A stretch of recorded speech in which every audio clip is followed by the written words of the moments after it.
رکو نمبر 2 کے آغاز میں فرمایا گیا کہ مومن کی مثال اس شخص کی طرح ہے جو زندہ ہے اور اسے ہم نے نور عطا کیا، اور کافر کی مثال اس شخص جیسی ہے جو مردہ ہے اور تاریکیوں میں پھنسا ہوا ہے۔ ایمان اور ہدایت صرف اللہ کے ہاتھ میں ہے، وہ جسے چاہتا ہے اسے نوازتا ہے۔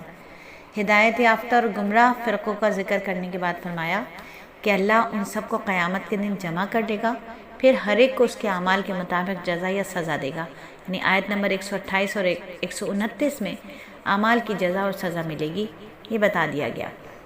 مشرکین کی مختلف حماقتوں میں ایک حماقت یہ بھی ذکر کی گئی کہ وہ زمین سے حاصل ہونے والے غلے اور چوپایوں میں اللہ کا حصہ الگ کر لیتے تھے اور اپنے شرکا کا حصہ الگ کر لیتے تھے۔ پھر جو ان کے شرکا کا حصہ ہوتا تھا اسے تو وہ اللہ کے حصے میں نہیں ملنے دیتے تھے، لیکن جو اللہ کا حصہ ہوتا تھا وہ اگر شرکا کے حصے میں مل جاتا تو وہ اسے برا نہیں سمجھتے تھے۔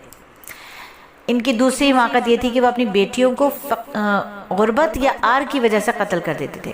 عورت پر نبی صلی اللہ علیہ وسلم کے تو بہت احسانات ہیں، اور سب سے بڑا احسان یہ ہے کہ نبی صلی اللہ علیہ وآلہ وسلم نے اپنی زبان اور اپنے عمل سے یہ سمجھا دیا کہ بیٹی کا وجود نہ تو باعث ننگ ہے اور نہ ہی غربت اور فقر میں اضافے کا سبب ہے۔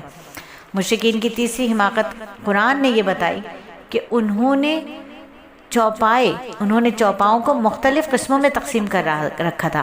بعض وہ تھے جو کاہنوں اور مذہبی پیشواؤں کے لیے مخصوص تھے، بعض وہ تھے جن پر سوار ہونا تھا اور ان سے بھی کسی بھی قسم کا فائدہ اٹھانا جائز نہیں سمجھتے تھے، اور بعض وہ تھے جنہیں ذبح کرتے وقت اللہ کے بجائے بتوں کے نام لیا کرتے تھے۔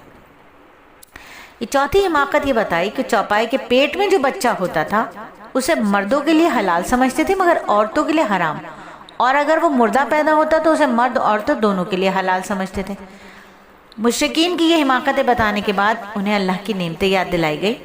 وہی اللہ ہے جس نے باغات اور زیتون اور انار مختلف قسم کے پھل پیدا کیے، اور وہی اللہ ہے جس نے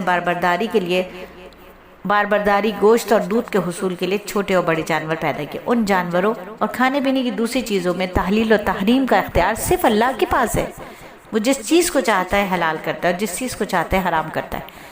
مشرکین کے عقائد اور دعووں کی تردید کے بعد یہ مشہور آیات ہیں جس میں اللہ نے ایسی 10 وصیتیں فرمائیں جن پر ساری آسمانی شریعتیں متفق ہیں اور تمام ادیان ان پر عمل کی دعوت دیتے ہیں۔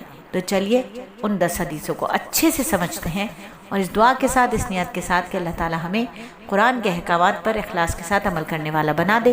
اللہ رب العزت قرآن کے ہر اس حکم پر ہمیں عمل کرنے والا بنا دے جس پر عمل کرنے کا حکم دیا گیا، اور جس سے رکنے کا حکم دیا گیا اللہ ہمیں اس سے رکنے کی توفیق عطا فرما دے۔ آمین ثم آمین۔